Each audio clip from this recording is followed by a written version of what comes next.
Chapter 1. Emma sat in the station's supply closet, wedged between a stack of outdated CDs and a suspiciously dusty microphone. She was never coming out. Ever. Maybe she could live here now. There was a mini fridge in the break room. She could survive off expired yogurt and radio station promotional pens. Her phone vibrated. A lot. MIA. Emma. What did you do? MIA. You're trending to MIA.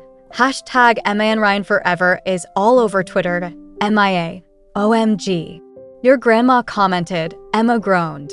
If Mia knew, that meant the internet knew. And if the internet knew, that meant the supply closet door swung open. Ryan Carter, tall, dark, devastatingly smug.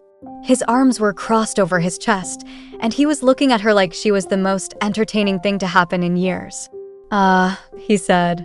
There you are, hiding in a closet. Bold strategy. Emma slapped her hands over her face. If I don't see you, you don't exist. Solid logic. He leaned against the door frame. Unfortunately, the phones are blowing up, our boss is delighted, and apparently, I now run a cult. Emma groaned. I was being sarcastic. Sure you were. She peeked at him through her fingers. Please tell me the station isn't taking this seriously. Ryan pulled out his phone and turned the screen toward her. At Love Radio Fan, she would join his cult. I'm crying. At Ryan Carter Nation. Petition for Ryan to actually read her grocery list on air. At Emma Please Marry Him. Ma'am. We are all you. Emma made an inhuman noise. Ryan just chuckled. So, do I get to know what's on this legendary grocery list? She threw an empty CD case at him. Chapter 2. Emma had 3 options. 1. Fake a sudden illness and flee the country. Point 2. Change her name, move to a remote cabin, and befriend a raccoon. Point 3. Face Ryan and the fact that the entire city just heard her public thirsting over him. The raccoon was looking like a solid choice. Emma, Ryan drawled, leaning against the doorway, still way too amused about this. You have to come out sometime. Wrong, she said from inside the supply closet. I live here now. Ryan smirked. That's so? Because the station manager just called. He says ratings are up 30% and that you and I should lean into it. Emma groaned. No. Too late. There's already a hashtag. He scrolled on his phone. Hashtag Emma and Ryan forever. She yanked open the door, snatched his phone, and stared in horror. The internet was thriving on her suffering. At Kara the listener. Does she even realize she has a romance novel plot in the making? At Ryan Carter Updates. Someone please transcribe this moment so I can frame it on my wall. At Emma's Grandma. I always knew you liked him. Ryan. Dear, take my granddaughter on a date. Emma nearly dropped his phone. My grandma. Ryan took his phone back, smirking. Your grandma seems nice. Oh my God, she muttered. This is it. This is how I die. Her coworker Dylan poked his head in. Emma? Boss wants to see you. Emma groaned again. I'm fired, aren't I? Ryan grinned. Worse. He wants you on air. Emma was officially going to pass away. Chapter 3. Emma sat in her boss's office, gripping the armrests of her chair like she was strapped into a malfunctioning roller coaster. Across from her, Ryan lounged casually, sipping coffee like he hadn't just heard her admit to the entire city that she found his voice unfairly attractive. Meanwhile, her boss, Greg, looked delighted. This is the best thing to happen to this station in years, he said, practically bouncing in his chair. Emma, Ryan, people are obsessed with you too. Calls are pouring in. Twitter is going crazy. Some coffee shop downtown even named a drink after you, the Accidental Crush Latte. Emma blinked. You're kidding. Greg swiveled his monitor toward her. Sure enough, a trendy little cafe had posted, Brew and Buzz Coffee Hot Beverage New Drink Alert, the Accidental Crush Latte. Inspired by local radio producer Emma Brooks, who accidentally admitted she'd join Ryan Carter's cult on air. We get it, girl. 2 hearts, hashtag Emma and Ryan forever. Emma groaned and buried her face in her hands. This is my villain origin story. Ryan, ever the picture of calm, took another sip of his coffee. So, what's in it? Greg shrugged. I dunno. Probably something sweet with a hint of regret. Emma peeked through her fingers to glare at him. Greg leaned forward. Look, Emma, the station is thriving right now. We'd be stupid not to capitalize on this. She narrowed her eyes. I am not fake dating Ryan for radio clout. Ryan raised a brow. Fake dating? Wow. Jumping ahead, aren't we? Emma grabbed a stapler from Greg's desk and seriously considered throwing it at Ryan's smug face. Greg waved his hands. No, nothing like that. I just want you on air with Ryan tomorrow morning to address the incident. Emma groaned. Can't I just issue a statement? Like, Emma Brooks regrets everything and is moving to a small island. Absolutely not. Greg grinned. This is great PR. Just go on air, have fun, maybe flirt a little, Emma choked. What? Ryan, completely unfazed, finally looked mildly interested. Define a little. Greg ignored them both. People love your dynamic. Just roll with it. Emma wanted to roll herself off a cliff. Chapter 4 the next morning. Emma sat in the radio booth, gripping her coffee cup like it was a lifeline. Across from her, Ryan looked annoyingly relaxed, like he wasn't about to witness her slow descent into madness. The on-air light blinked. Ryan leaned into the mic, his deep, smooth voice sending a shiver down her spine. Good morning, Seattle. You're listening to The Pulse, and as always, I'm Ryan Carter. Emma's stomach dropped as he turned to her with a smirk. Joined today by our very own accidental viral sensation, Emma Brooks. She let out a slow breath, forcing a smile. That's me. Unfortunately. Ryan chuckled. So, Emma, anything you'd like to say to our dear listeners? Perhaps about your strong feelings on my voice? Emma shot him a glare before turning to the mic. I would like to formally announce that I will be moving to a remote cabin where Wi-Fi does not exist and changing my name to not Emma. Ryan grinned. Bold strategy. The station's phone lines immediately lit up. Oh no, Emma whispered. Ryan hit the button to take the first call. You're on the air. A woman's voice came through, way too excited. Emma, girl, please tell me you and Ryan are together now. Emma smacked her forehead against the desk. Ryan, the menace that he was, replied smoothly, not yet. Emma's head snapped up. Excuse me? The caller screamed, followed by what sounded like a full-on celebratory dance. I knew it. The tension was real. Ryan shot Emma an innocent look. What? I'm just saying, you never know what the future holds. Emma lunged across the desk to mute his mic. Stop encouraging them. Ryan just laughed, leaning back in his chair. Too late. Another call came in. Emma hesitated, but the damage was already done. She sighed and hit the button. Hi, Emma. Hi, Ryan. Long-time listener, first-time caller, a sweet old lady said. Emma, honey, you need to just marry that man already. Emma groaned. Please tell me you're not my grandmother. The woman gasped. No, but tell Dolores I said hi. Ryan was having way too much fun watching her suffer. Emma took a deep breath. Okay, since this is apparently my life now, let me clear things up. Ryan and I are not dating. Ryan hummed thoughtfully. Not yet dating, according to some callers. She shot him a look so lethal it could have powered a city for a week. The next caller? Her actual grandmother. Emma, dear, it's Nana. Emma died inside. Ryan, grinning like a madman, sat back and listened as Nana enthusiastically explained why he was the perfect match for Emma. And Ryan, honey, Nana finished sweetly, if you ever need dinner, I make a mean lasagna. Ryan chuckled. Good to know, Mrs. Brooks. Emma slammed the end call button. I'm deleting everyone from my life. Ryan leaned in, voice warm, teasing. Admit it, Brooks. You're enjoying this. Emma crossed her arms.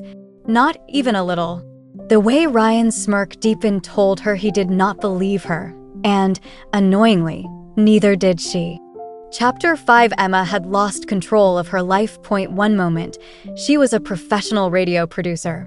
The next, she was sitting across from Ryan Carter at a candlelit table while a waiter winked at her like she'd won the dating lottery. IT had started with Greg, their ever-opportunistic boss, dramatically clasping his hands together that morning. Hear me out. A PR date. Absolutely not, Emma had said. It'll kill the rumors, Greg countered. It'll do the opposite, Ryan had pointed out, grinning. The internet already thinks you're soulmates. Just lean in. Greg had waved them off. One night, one dinner. No big deal. It was, in fact, a big deal because now she was sitting across from Ryan in a ridiculously nice restaurant and people were taking pictures. This is so dumb, Emma muttered, stabbing at her pasta. We're literally just eating. How's this exciting? Ryan smirked, swirling his wine. Because they're waiting for you to swoon over my voice again. Emma choked on her spaghetti. Ryan, looking infuriatingly entertained, leaned closer. Careful, Brooks. Wouldn't want to go viral twice. She glared. I hate you. Do you? He tilted his head, voice dropping into that low, smooth, unfairly attractive register. Because, if I recall correctly, you said my voice was so good that you'd join a cult.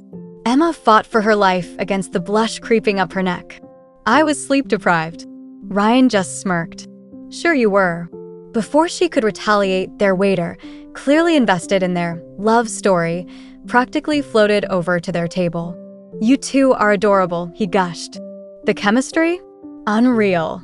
Emma groaned. We are not. Would you like dessert? The waiter interrupted, ignoring her protests. Perhaps something romantic? We have a heart-shaped chocolate lava cake. Ryan looked directly at Emma, challenging her. We'll take it. Emma kicked him under the table. He just laughed. Chapter 6. Emma was so done with her life. First, the internet shipped her with Ryan. Then, their boss forced them on a fake PR date. And now, she was back at the radio station, aggressively stirring her coffee, trying to forget that the entire restaurant had clapped when Ryan fed her a bite of lava cake like they were starring in a rom-com. She would never admit it was delicious. Or that Ryan had smirked like he knew she secretly enjoyed it. Ryan strolled into the booth, looking annoyingly smug. Morning, Brooks. Sleep well. Emma shot him a look. I hate you. He leaned against the desk. You definitely didn't look like you hated me last night when Emma slammed the on-air button. Good morning, Seattle, she announced, way too loudly. Welcome to the Pulse. I am totally fine and not at all in a personal crisis. Ryan snorted. Well, that's reassuring.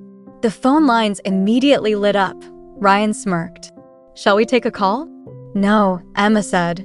Ryan pressed the button anyway. Hi, Emma and Ryan, a very excited voice shrieked. How was your date? Emma violently sipped her coffee. It wasn't a date.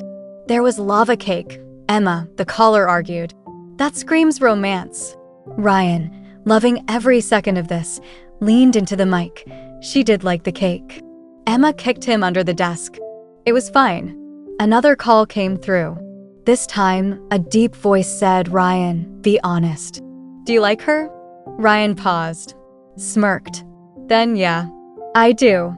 Emma's brain short-circuited. The silence in the studio was deafening. Ryan looked straight at her, his voice smooth, steady.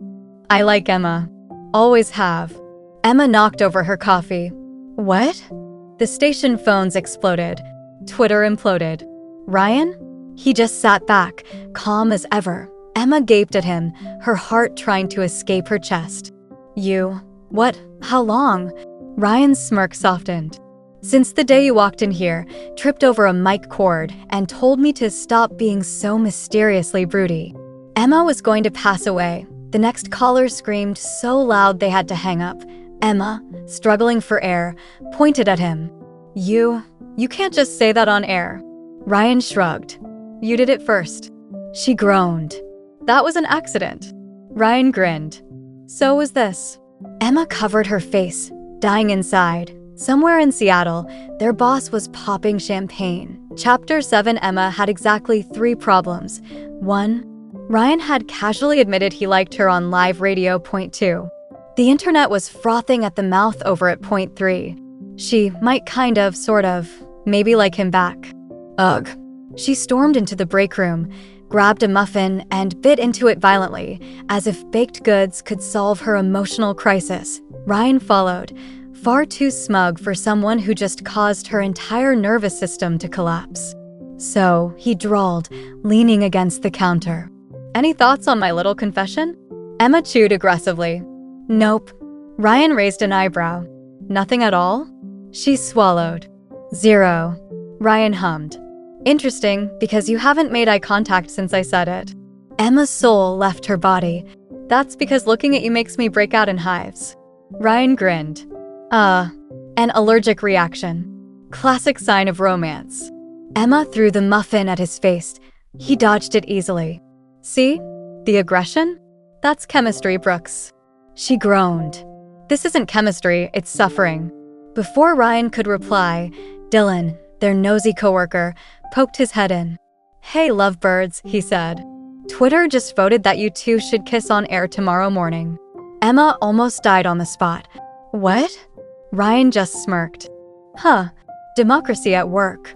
Dylan shrugged. Also, your grandma commented again, Emma said, about time. Make your move, sweetheart. Emma collapsed onto the counter. I'm blocking her. Ryan chuckled, grabbing a napkin and gently wiping some muffin crumbs off her sleeve. Emma froze, because what the hell? Why was he soft now?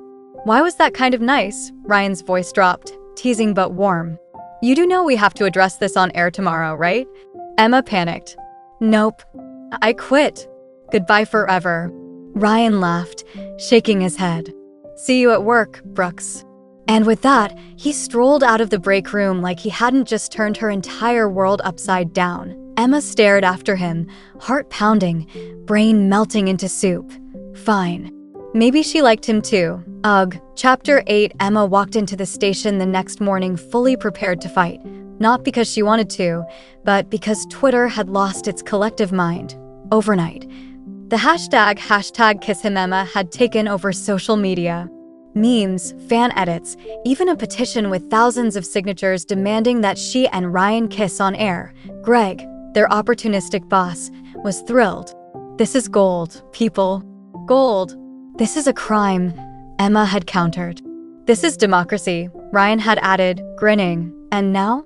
She was sitting in the radio booth, staring death lasers at Ryan, while the city of Seattle held its breath. Good morning, Seattle, Ryan said smoothly, like he wasn't actively ruining her life. We have a very special show for you today. Emma slammed her coffee down. No, we don't. Ryan chuckled. But see, the people disagree. He gestured at the phone lines, which were blinking like a Christmas tree on steroids. Emma sighed. Fine, let's get this over with. She hit the button, and a caller came through immediately. Emma. Ryan. I haven't slept all night. Are you going to kiss or what? Emma choked on air. Ryan grinned like the devil himself. That's the question, isn't it? Emma shot him a glare. No, IT is not. Another caller jumped in. Emma, girl, why are you resisting? His voice alone is a national treasure. Imagine what kissing him would be like. Emma's brain short-circuited. Ryan, looking way too entertained, turned to her. Well, Brooks? Thoughts? Emma panicked. I don't know. Maybe he's a terrible kisser. Maybe he kisses like a goldfish. Ryan burst out laughing. A goldfish? Yes, she said, doubling down. Maybe it would be all teeth, like a horrifying dental experience. Ryan, still laughing, leaned closer. You could always find out for yourself. Emma blacked out for a full 3 seconds, because what? The next caller screamed so loud the mic peaked. Oh my God. Just kiss him, Emma. Emma smacked her forehead on the desk. This is my actual nightmare. Ryan, looking entirely too pleased, simply leaned back and waited. And Emma, she had no idea how to get out of this. Chapter 9. Emma had survived many things in her life.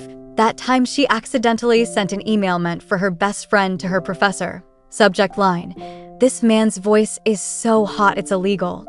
The time she got her shoe stuck in a subway door and had to be rescued by an actual firefighter. And, of course, the moment she confessed, on air, that she found Ryan Carter's voice dangerously attractive. But this was the end. Because Ryan was leaning closer, his smirk dangerously charming, while half of Seattle waited for them to kiss. "Emma," he said, voice low and smooth, "if we don't do this, people are going to riot." Emma pointed at him, panicking. "Why you are enjoying this too much?" "Not my fault democracy voted for romance," he teased. Emma opened her mouth, fully prepared to protest, when their boss's voice suddenly came over the intercom. "Do it for the ratings." Emma died inside. Ryan chuckled. "Well, you heard the man." The phone lines exploded with cheers and screaming. Emma groaned. "I hate everything." Ryan, still grinning, tilted his head slightly. Watching her reaction like this was the most entertaining thing to ever happen to him. And the worst part, Emma couldn't tell if he was still teasing. Because he wasn't laughing anymore. He was just looking at her, calm, steady, like maybe this wasn't just a joke to him. Emma's heart attempted to exit her body, and before she could think, before she could overanalyze, before she could flee the country, Ryan cupped the side of her face, leaned in, and kissed her. The studio erupted, the phone lines crashed, Twitter broke, and somewhere in Seattle, her grandma was probably crying happy tears over a bingo card. Emma, she forgot how to breathe, because Ryan kissed exactly how he talked, smooth, slow, confident. And the worst part, she kissed him back. Chapter 10. Emma bolted out of the radio booth the second the on-air light turned off. She needed air. She needed space. She needed a time machine to erase the last 5 minutes. Ryan, of course, followed her like the human menace he was. "Emma," he called, too amused for someone who just kissed their coworker on live radio. "Nope." Emma power-walked down the hallway. "I quit. I'm moving to Canada. Gonna raise goats. Change my name to something untraceable like Susan McNon-existent." Ryan caught up easily, falling into step beside her. "Oh, come on, Brooks. It wasn't that bad." Emma stopped so fast he nearly ran into her. She turned, jabbing a finger at his chest. "Ryan," she said, wild-eyed, "I am now the main character of a citywide romance saga. I cannot go outside without people screaming, 'Kiss him again,' at me." Someone sent me an Amazon wishlist titled "Gifts for Ryan and Emma's Wedding." Ryan blinked. "Wait, what kind of gifts?" "Focus." Emma flailed. "I am in a crisis." Ryan grinned. "A kissing crisis?" Emma let out a strangled noise. "Stop saying the word kiss." Ryan, infuriatingly calm, leaned against the wall. "Fine. What would you like to call it?" The highly publicized and deeply traumatizing mouth event of 2025. Emma groaned. "This is my villain origin story." Just then, Dylan, their nosy coworker, popped his head out of the break room. "Hey, lovebirds. Twitter wants to know if there was tongue." Emma turned and walked straight into a wall. Ryan laughed so hard he had to brace himself against a desk. Dylan, clearly thriving, took a bite of his bagel. "That a yes?" Emma pointed at him, fuming. "I'm blocking you." Dylan grinned. "Bold of you to assume I haven't already made a fan account dedicated to your love story." Ryan, still wiping tears of laughter, slung an arm around Emma's shoulders. "Admit it, Brooks. You're having fun." Emma, heart betraying her, realized she was. And that was the real problem. Chapter 11. Emma had spent the last 3 years of her life telling herself that Ryan Carter was just her annoying coworker, a very attractive, smooth-talking, infuriatingly charming coworker, but still, coworker. Not the guy whose voice made her knees weak, not the man who kissed her so well she forgot her own name, and definitely not the person she might be accidentally in love with, except Twitter was on fire. Their boss had bought cake, and Ryan was still smirking at her like he knew exactly what she was thinking. Emma slammed her hands on the break room table. "This can't be happening." Dylan, eating yet another bagel, looked up. "Oh, it's happening." Emma turned to Ryan, desperate. "You see what you've done?" Ryan, completely unbothered, shrugged. "What we've done, Brooks." Emma groaned. "You kissed me. You kissed me back." Emma short-circuited. "I did not." Ryan raised an eyebrow. Emma remembered how she had kissed him back, how she'd melted into it, how his hand had been so warm on her face, how he smelled like coffee and cedarwood. She immediately spiraled into crisis mode. Ryan, thriving, leaned closer. "So, what now, Brooks?" Emma panicked. We pretend it never happened." Ryan laughed. "Seattle literally watched it happen. We trended above a celebrity divorce." Emma collapsed into a chair. "This is a nightmare." Ryan sat beside her, his voice dropping into that unfairly attractive register. Or, Emma's heart did a very stupid thing. Or, Ryan grinned. Or, we stop pretending and go on a real date. Emma's brain blue-screened. Dylan choked on his bagel. Holy, Emma couldn't breathe. "You, a real date?" Ryan nodded, completely serious. "Yeah, you, me, dinner. No microphones. No Twitter. Just us." Emma forgot how to form words. Ryan, watching her carefully, tilted his head. "What do you say, Brooks?" Emma's heart was betraying her in real time, and before she could talk herself out of it, before she could overthink, she exhaled and said, "Okay." Ryan's smile was devastating. Dylan threw his bagel in the air. "We're getting a sequel." Chapter 12. Emma had exactly 2 coping mechanisms. 1. Sarcasm. 2. Denial. Neither were working right now, because she was sitting across from Ryan Carter at a very real, very not for radio ratings dinner, and her entire existence was in shambles. "You're staring," Ryan teased, casually sipping his wine. Emma, horrified, immediately grabbed a breadstick and bit into it so aggressively Ryan actually flinched. "I'm not staring," she lied, full of breadstick regret. "I'm just absorbing my surroundings." Ryan smirked. "Interesting, because your surroundings are mostly me." Emma choked. Ryan just watched her struggle, clearly entertained. "You okay there, Brooks?" "Totally," Emma wheezed, reaching for water. "Thriving." Ryan chuckled, setting his glass down. "So, now that we're on an actual date, what's the verdict?" Emma blinked. "Verdict?" Ryan grinned. "Yeah. Am I still just an annoying coworker?" Emma froze, because, oh no, somewhere between the radio station, the Twitter chaos, and that ridiculous, earth-shattering kiss, something changed. Ryan wasn't just Ryan Carter, the radio menace anymore. He was Ryan, who remembered her coffee order. Ryan, who saw through all her sarcasm. Ryan, who kissed her like it actually meant something. Emma gripped her fork like it was a life raft. "Emma," Ryan said softly, "you're overthinking." She snapped back to reality. "I am not." Ryan tilted his head, challenging. "Then answer the question."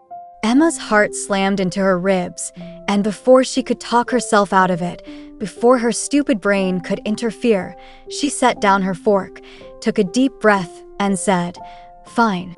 I like you." Ryan's smile was instant and devastating. "Yeah?" Emma crossed her arms. "Don't look so smug about it." Ryan laughed. "Oh, I absolutely will." And then, in a move so unfairly smooth, she almost threw her plate at him. He reached across the table and laced his fingers through hers. Emma forgot how to breathe. Ryan squeezed her hand. "Took you long enough, Brooks?" Emma groaned. "This is why I hate you." Ryan grinned. "Liar." Emma rolled her eyes, but she was smiling. And, for once, she wasn't panicking. Because, somehow, this Ryan's hand in hers, the warmth of his laugh, the undeniable fact that they were actually doing this, felt right. Like something she should have said yes to a long time ago. Ryan Carter's POV. Ryan Carter had kissed people before. It wasn't a big deal. He was a radio host, for crying out loud. He could talk his way out of anything. But somehow, this was different. Because Emma Brooks was standing in front of him, arms crossed, glaring, and saying, "Fine. We'll do the stupid kiss." And Ryan? Ryan was in trouble. Because pretending to kiss Emma should have been easy. But actually kissing her, yeah? He was already spiraling. 5 minutes before the kiss, Ryan leaned against the studio desk, trying to look calm. "Nervous, Brooks?" Emma scoffed, flipping her hair over her shoulder. "Of you? Please." Ryan smirked. "Sure." The truth? He wasn't sure which one of them was lying more. Emma was fidgeting with her necklace, a tell he'd learned after 3 years of working with her. And Ryan? Ryan was way too aware of the fact that in approximately 2 minutes, he'd be kissing the one person who could absolutely ruin him. Dylan, the worst friend ever, tossed a microphone in Ryan's direction.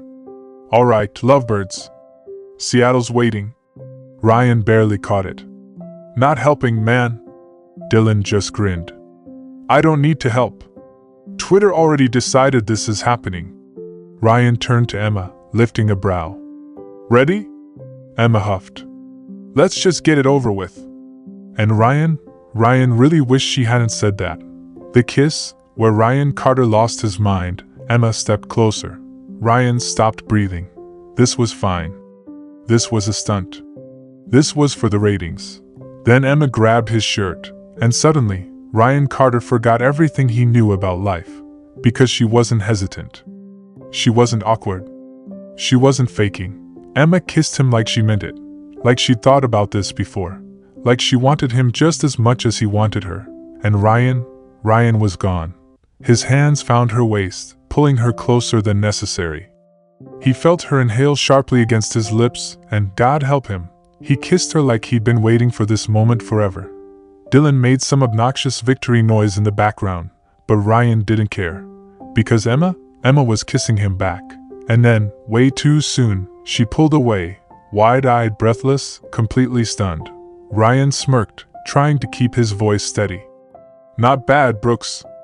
Emma blinked. The phone lines exploded. Twitter broke. Seattle lost its mind, and Ryan was completely screwed. Because that kiss wasn't fake, not even a little.